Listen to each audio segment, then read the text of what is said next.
Hey guys, so welcome back. In this video, we'll be trying to solve the problem coin change on Leetcode. This is a very standard dynamic programming problem, and if we can solve this, we can get a very good grasp on the concept of DP.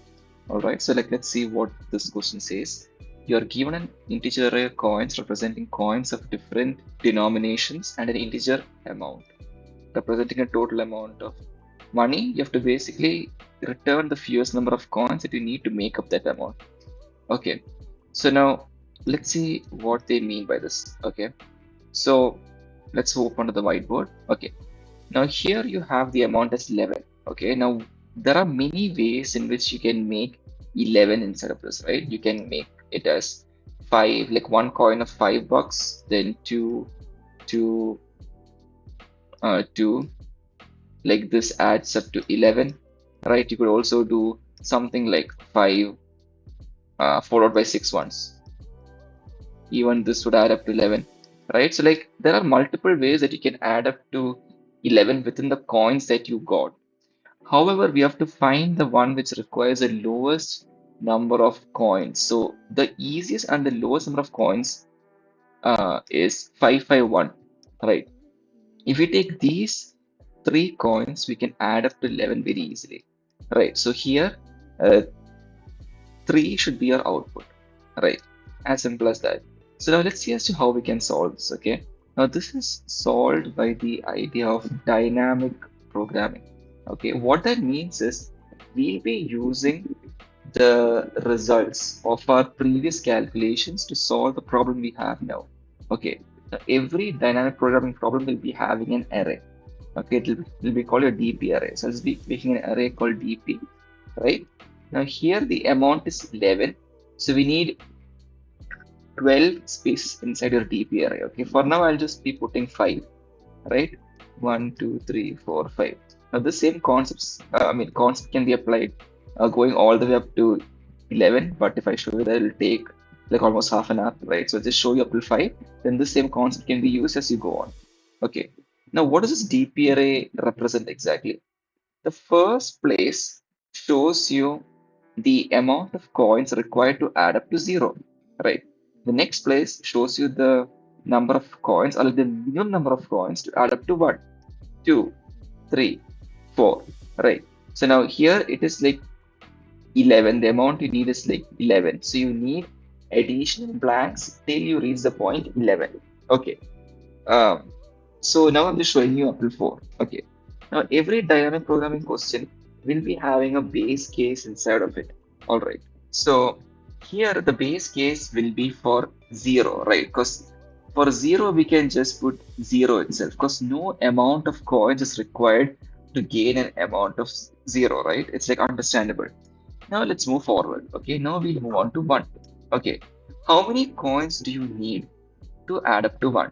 So basically for every single amount we have, we'll be going through our entire coin array, looking for the elements which can add up to the element we have now. Okay, so now we have 1. Now we'll go through the coin array one by one. The first number itself is 1. The 1 is equal to 1, right? So we'll be adding 1 here because we are going through one coin right now, and that coin is 1, right? So we just need one coin to add up to 1. Then when we try to go to 2 and 5, we see that it is bigger than the sum or like the number what we have now. So we'll just ignore it. Okay. Now we'll go forward. Okay. Now 2 is our next number. Now inside 2, we'll be following the exact same steps. We'll be going through 1 first. Okay. Now if we go through 1, okay, if we go through 1, how many more coins do we need? So our total amount is 2, right? From this, 1 is gone, right? So you have the amount 1 left. So what will you do? You will check the DP of the remaining amount you have. Okay, I'll give you a simple example, right? You want to make $2, okay? And right now you have a $1 bill with you. Now, how much remaining amount do you need? You need $2 minus $1, which will be equal to $1 itself, right? So you have one coin right now, which will be 1, plus you need the amount of coins required to make $1. And that we have with this already, right? Here the amount of coins to make $1 is shown. It is 1, right? So basically, here the formula to be followed is this particular formula right here. Right, it'll be 1. I'll just be writing that down. All right. Let me see. Yeah, 1 plus dp of the remaining amount you have. This is the formula to follow. Okay, hopefully you guys got the idea of it. So for here we came across 2. The like the coin we have right now is 1. Right. So now we use 1 coin already. Along with the 1 coin, we have to know how many coins do we have to use for the remainder. Now 2 minus 1 is 1. How many coins did we use for one coin? So 1 plus 1 is equal to 2. Right. So basically we need 2 coins to add up to 2 for now. Okay, now we only went across what? Now let's move on to 2. We'll move on to 2. We'll check that 2 is same as 2. Right, we have 1 coin of 2. So we just need 1 coin to add up to 2. Okay, now we'll check if the new answer we got, if it's lower than the answer we have already, it is. So we'll change this 2, update it to 1. As simple as that.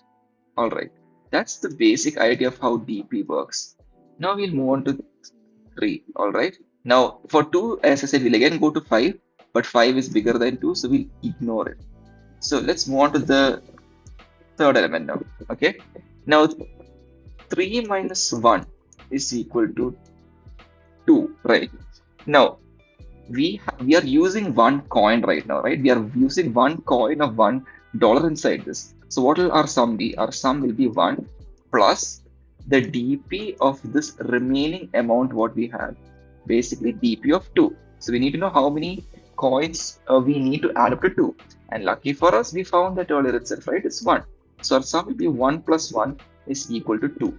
So the amount of coins required to make 3 will be equal to 2, right? That's the basic idea of how DP works. Okay, now we can go on to the next number, right? We have 2 inside this as well. Now if we subtract this, follow the same steps. 3 minus 2 will be equal to 1. Okay, now this $2, we are using 1 coin for that. So 1 plus DP of 1. How many coins do we need to add up to the sum of 1? It is 1, right? So 1 plus 1 is equal to 2. That is the same thing as what we have right now, so we don't have to make any changes to it, right? That's it. Now even for 4, we can do the same steps and we can go on all the way up till 11. Okay, and then we have to output DP of 11. As simple as that. Okay, so that's basically how you solve this problem. Let's see as to how we can code this out. Okay, so initially you'll be having a DP array, right? So initially there'll be the maximum value they can be, right? So I'll just be putting float inf inside them into the amount plus 1. Okay, this will create a DP array for us. Now after this, DP of 0 will be equal to 0, as I said, the base case, right? For I in range amount plus 1, you have to go through every single amount. Then for j in range coins, right? Okay. Now, what should we check here? First, we'll calculate the remainder. Remainder is I minus coins of j, right? Now, if remainder is less than 0, right, we don't have to do it. We just continue. Otherwise, we have to set dp of I will be equal to min of dp of I, like what we have right now, or dp of remainder. Sorry, 1 plus dp of remainder. It should be, right? Because 1 is the coin that we have right now plus dp of remainder. As simple as that. Now at the end, that's basically it. Now if dp of amount is not equal to, sorry, dp of amount is not equal to float of in, basically only if it has been updated should be return dp of amount, or we can directly return minus 1, right? Let's see if this works. Okay, this works. Let's submit.